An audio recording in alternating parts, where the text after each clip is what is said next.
నమస్తే, welcome to editor analysis.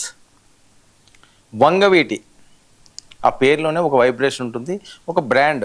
Vangaveeti గారి గురించి ఇంక వేరే చెప్పాల్సిన అవసరం లేదు. వంగవీటి గారు అలాంటి ఒక బలమైన పునాదిని వేశారు ఆ పేరుతో. వంగవీటి పేరు అంటే ప్రతి ఒక్కరు వాడాల్సిందే, వాళ్ళకి నచ్చినా నచ్చకపోయినా, ఇష్టం ఉన్నా ఇష్టం లేకపోయినా, మనసులో ఏ రకంగా ఉన్నా బయటికి మాత్రం వంగవీటిని స్మరించాలి. వంగవీటి గారు చాలా గొప్ప వ్యక్తి అని ఏ రాజకీయ నాయకులైనా సరే, వాళ్ళ పార్టీలో ఉన్నా, వాళ్ళ కుటుంబ సభ్యులు లేకపోయినా సరే అని. ఇప్పుడు మళ్ళీ ఎందుకు వంగవీటి వస్తున్నదంటే, సోషల్ మీడియాలో పెద్ద ఎత్తున ట్రోల్ అవుతున్న అంశం ఏంటంటే, జగన్కు జై కొట్టిన వంగవీటి. ఇది బ్రేకింగ్ న్యూస్. ఏంటి జగన్మోహన్ రెడ్డి గారికి వంగవీటి జై కొట్టడం ఏంటి? వంగవీటి మీన్స్ రాధా, వారసుడు కాబట్టి వంగవీటి గారి వారసుడు రాధా జై కొట్టారట. ఇదేంటి, ఆయన ఎలా జై కొడతారు? ఆయన తెలుగుదేశం పార్టీలో ఉన్నారు కదా, ఆయన ఎందుకు జై కొడతారు అని చాలామందికి అనుమానాలు ఉండొచ్చు. మరి ఈరోజు రాధా గారు మాట్లాడిన మాటలండి, ఆయన మాట్లాడిన ఒక వాయిస్ ఇప్పుడు సోషల్ మీడియాలో షేక్ చేస్తున్నది. మరి ఆ సందర్భం ఏమైండొచ్చు, లేకపోతే అప్పుడు పరిస్థితులు అవ్వచ్చు. ఇది కూడా ఎక్కడ జరిగింది?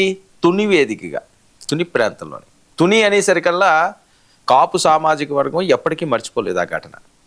అప్పటి నిన్న వాళ్ళు, ఈ తరం వాళ్ళు కూడా అది కథలుగా చెప్పుకొస్తూనే ఉంటారు.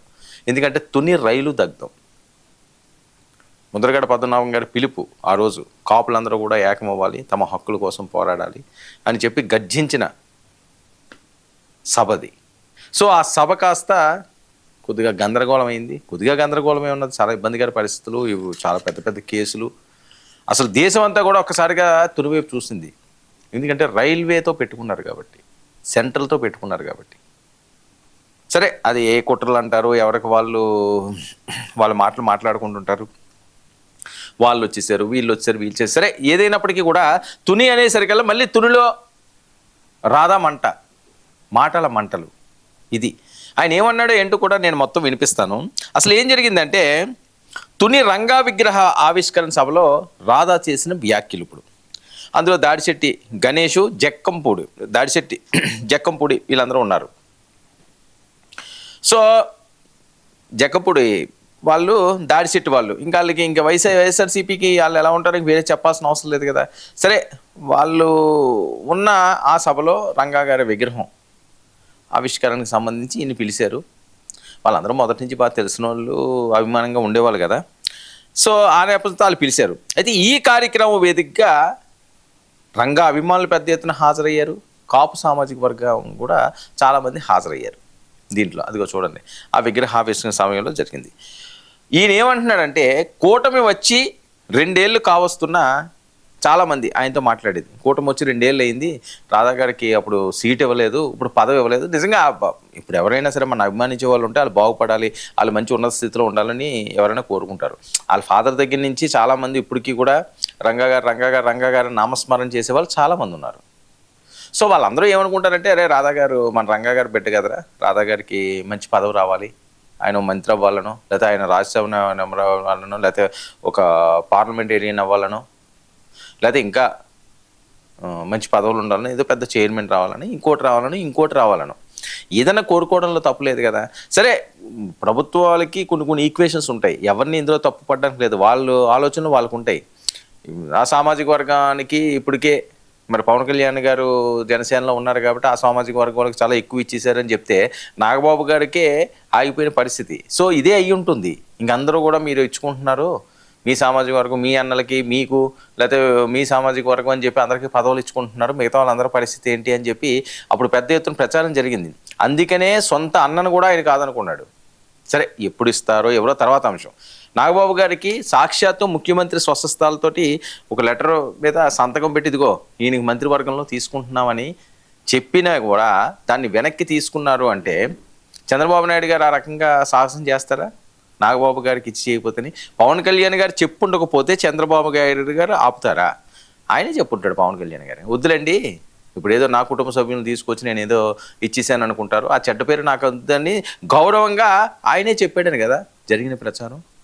మరి అలాంటప్పుడు రాధా గారికి ఏదో అన్యాయం జరిగిపోతే రాధా గారికి ఏదో చేయలేదు అనే పరిస్థితి కాదు. అక్కడ ఈక్వేషన్స్ సెట్ అవ్వాలి, కొంతమంది రావాలి. కొంతమంది చూడండి అనూహ్యంగా వాళ్ళకి మినిస్టర్లు వచ్చేస్తుంటాయి, ఊహించిన విధంగా వచ్చేస్తుంటాయి. ఎందుకంటే ఆ సామాజిక పరంగా ఆ ఈక్వేషన్స్లో వాళ్ళు కొట్టేస్తారు. ఎంపీపీలు చిన్న స్థాయి నుంచి వెళ్తాం, ఎంపీపీలు అది అసలు ఏమీ కాదు, ఏవో చిన్న చిన్న కార్మికులు లాంటి వాళ్ళు, కూలి పనులు చేసుకున్న వాళ్ళు కూడా ఒక్కొక్కసారి అక్కడ ఏదైనా రిజర్వేషన్ అయితే ఆయన తీసుకెళ్ళి ఎక్కి కూర్చోబెట్టేస్తారు. ఇప్పుడు అరవ శ్రీధరు సరే ఇప్పుడు సందర్భంగా జస్ట్ చెప్తున్నాడు, అది చాలా చిన్న సామాన్య వ్యక్తి, పెద్దగా ఏమి అంత బలమైన వ్యక్తి కాదు. సామాజిక వర్గ ఈక్వెన్స్లో ఏమైంది, అతను నమ్మకస్తుడు అనుకున్నారు, ఆయనకు అప్పచెప్పారు, ఆయన గెలిచాడు ఎమ్మెల్యే. సో అలాగే జాక్ పట్టు కొట్టే వాళ్ళు ఉంటారు, కానీ ఈ కొన్ని పెద్ద పెద్ద కుటుంబాల్లో జాక్ పట్టు కొట్టే పరిస్థితి ఉండదు.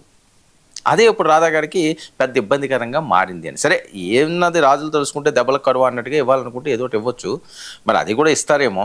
అయితే ఈయన ఇప్పుడు మాట్లాడిన మాటలో ఈయన వైఎస్ఆర్సీపీలోకి వెళ్ళిపోతున్నారు, ముహూర్తం పెట్టించుకున్నారు. ఇంక ఒకటి కాదు రెండు కాదు కదా, ఏదైనా ఒక వాయిస్ వచ్చిందంటేనే ఒక్కసారిగా ఈ టర్న్ అయింది. ఎందుకంటే ఈ మధ్యకాలం అంతా కూడా కాపు కాకే రాజుకుంటుంది. అంబటి గారి అరెస్ట్ అవనియండి, లేకపోతే ఆయన మాట్లాడుతున్న మాటలు అవనియండి, ఆ పీటీ వారెంట్లు ఇచ్చి మళ్ళీ ఆయన రిమాండ్కి పంపించినప్పుడు ఇవన్నీ అటే అవుతున్నది. ఇప్పుడు ఈయన కూడా మాట్లాడుతున్నారంటే ఇంక బయటకు వచ్చేస్తున్నారు. జగన్మోహన్ రెడ్డి గారికి ఈయన ఆహ్వానం పలికారు, వెళ్ళిపోతున్నారు. అంటే దీని మీద మళ్ళీ ఇంకోటి ఏంటి, ఇది ఈ రాధా ఈ రకంగా మాట్లాడారు, ఎలా మాట్లాడతారని చెప్పి ఒక పక్క పవన్ కళ్యాణ్ గారు రాధాని పిలిచారని ఒక పక్క వస్తున్నది, పవన్ కళ్యాణ్ గారు చంద్రబాబు నాయుడు గారు సీరియస్ అవుతున్నారు దీని మీద మరో పక్క వస్తున్నారు. అంటే విభిన్నమైన కథనాలు, అక్కడ ఏం జరిగిందన్న వాళ్ళిద్దరికీ తెలియదు. అసలు రాధా ఏం మాట్లాడారు ఒకసారి విందాం, ప్లే చేయండి అమ్మది. ఏర్పాటు చేశారు. ఈ విగ్రహం ఏర్పాటు చేసిన సభ్యులందరికీ ప్రతి ఒక్కరికి పేరు పేరున ధన్యవాదాలు తెలియజేసుకుంటూ, మీ ఆశీర్వచనం ఎల్లప్పటికీ ఈ వేదిక మీద ఉన్న గణేష్ కి కార్యక్రమం ఉందని చెప్పినాడు. మన జక్కంపూడి గణేష్ కి, మన దారిశెట్టి రాజాకి భవిష్యత్తులో కూడా ఉండాలని చెప్పి కూడా మీ అందరికీ ఆశీర్వచనమే వాళ్ళకి అండ. వాళ్ళు బలంగా ఉంటేనే రేపు మీకు ఏదైనా సరే చేయగలుగుతారని చెప్పని కూడా మీ అందరికి తెలియజేస్తూ, ఈ కార్యక్రమం ఏర్పాటు చేసిన ప్రతి ఒక్కరికి మనస్ఫూర్తిగా ధన్యవాదాలు తెలియజేసుకుంటూ సెలవు తీసుకుంటా ఉన్నాను. ఏర్పాటు చేశారు. ఈ విగ్రహం ఏర్పాటు చేసిన సభ్యులందరికీ ప్రతి ఒక్కరికి పేరు పేరున ధన్యవాదాలు తెలియజేసుకుంటూ, మీ ఆశీర్వచనం ఎల్లప్పటికీ ఈ వేదిక మీద ఉన్న గణేష్ కి కార్యక్రమం ఉందని చెప్పినాడు. మన జక్కంపూడి గణేష్ కి, మన దారిశెట్టి రాజాకి భవిష్యత్తులో కూడా ఉండాలని చెప్పి కూడా మీ అందరికీ ఆశీర్వచనమే వాళ్ళకి అండ. వాళ్ళు బలంగా ఉంటేనే రేపు మీకు ఏదైనా సరే చేయగలుగుతారని చెప్పని కూడా మీ అందరికి తెలియజేస్తూ, ఈ కార్యక్రమం ఏర్పాటు చేసిన ప్రతి ఒక్కరికి రైట్ ఇదండి. ఒకసారి నేను మళ్ళీ రిపీట్ కూడా వినిపించాను, అది క్లియర్గా వినాలి. ఆయన అన్న మాట ఏంటి, అక్కడ దాడిశెట్టి రాజే ఉన్నారు, జక్కంపూడి గణేష్ ఉన్నారు. సో ఆయన ఏం చెప్తున్నాడు, మీ ఆశీర్వాదం వీళ్ళకి కావాలి, వాళ్ళు రాజకీయ నాయకులు ఎందులో ఉన్నారు, వైఎస్ఆర్సీపీలో ఉన్నారు. మరి వాళ్ళకి మీ ఆశీస్సులు కావాలి, వాళ్ళు బలంగా ఉంచాలి అంటే వైఎస్ఆర్సీపీకి ఇదిగో వంగవీటి రాధా సపోర్ట్ చేస్తున్నారు. ఇది ఇప్పుడు వాళ్ళు మాట్లాడుతున్న మాటలు, ఇది ఇప్పుడు వైరల్ అవుతున్న అంశం. తెలుగుదేశం పార్టీలో ఉండి మీరు ఏ రకంగా వాళ్ళకి మీరు సపోర్ట్ చేయాలి, మీ అండదండలు ఉండాలి, వాళ్ళని బలపరచండి అని చెప్తున్నారంటే వైఎస్ఆర్సీపీని బలపరచినట్టే కదా. ఇది అంటే ప్రతిదానికి కూడా లాగుతుంటారు కాబట్టి ఇప్పుడు మరి రాధాని ఇందులో ఇరికించారు. ఇప్పుడు ఇది పెద్ద ఎత్తున వైరల్ అవుతున్నది. దీన్ని మరి పవన్ కళ్యాణ్ గారి దగ్గరికి వెళ్తుంది, చంద్రబాబు నాయుడు గారి దగ్గరికి వెళ్తుంది, అందరి దగ్గరికి ఇది వెళ్తుంటుంది కాబట్టి ఆ రకంగా ఎలా మాట్లాడతారు. ఇప్పుడు నచ్చిన వాళ్ళందరూ ఏముంది అందులో అంటారండి, నచ్చిన వాళ్ళందరూ నువ్వు ఎలా మాట్లాడతావు అలాగా, చూసారా మన పరువు తీసేసాడు తుని, మనం గెలిచాము, అలాంటి ప్రాంతానికి వెళ్ళి యలమల గారి కుమార్తె ఉన్నది అక్కడ, అలాంటి ప్లేస్కి వెళ్ళి వీళ్ళని మీరు సపోర్ట్ చేయండి, లేకపోతే వీళ్ళని మీరు అందరం ఎక్కించండి. రాజానగరం ఈ నియోజకవర్గాలన్నీ కూడా, అదే Rajanagaram I think Janasena. So అందరికీ ఈయన ఎలా చెప్తాడండి, ఎలా అవుతుంది అది, ఇది కదా మాట్లాడేది. అంటే ఇది రంగా విగ్రహం గారి దగ్గరికి వెళ్ళడం ఇదంతా పోయింది. తుని ఘటన, తునిలో అప్పుడు రైలు మంట, ఇప్పుడు రాధా మంట, వ్యాఖ్యల మంట. ఇది సోషల్ మీడియాలో పెద్ద ఎత్తున వైరల్ అవుతున్న అంశం. మరి దీనికి ఈక్వేషన్లు ఏంటి, ఒక పక్క పవన్ కళ్యాణ్ గారి దగ్గర నుంచి కాపులను వేరు చేయాలి, అది ఒకటి నడుస్తుంది, అది ఒక ట్రయల్ నడుస్తుంది, ఒక రూట్ మ్యాప్ దానికి సిద్ధమైంది. అందుకనే అంబటి గారితోటి జగన్మోహన్ రెడ్డి గారు ఆ రకంగా మాట్లాడిస్తున్నారని. అది ఒకటి జరుగుతున్న ప్రచారం. నాకు అవసరం ఏముంది, నేను కాపుని కాదా, కాపుల్లో మీరు ఎక్కడ ఉన్నారు అసలు, మేము కదా ఉన్నది అని చెప్పి ఈయన మాట్లాడతారు. ఎవరు? అంబటి రాంబాబు గారు. ఆయన ఎంత ఫైర్గా మాట్లాడారో నేను మనం చూసాం కదా. సో మరొక వైపు పేరు నాని గారు బందర్ నుంచి దాడి చేస్తున్నారు, ఈయన గుంటూరు నుంచి దాడి చేస్తున్నారు. ఇప్పుడు రాధా మాటలో తూర్పుగోదావరి దగ్గర నుంచి మొదలైనవి. అంటే కృష్ణా, గోదావరి, అటు మచిలీపట్నం, బందర్ బీచ్, అటు సముద్రం, ఇటు నదులు అన్నీ ఏకమవుతున్నాయి. ఎందుకు ఏకమవుతున్నాయి ఇవి?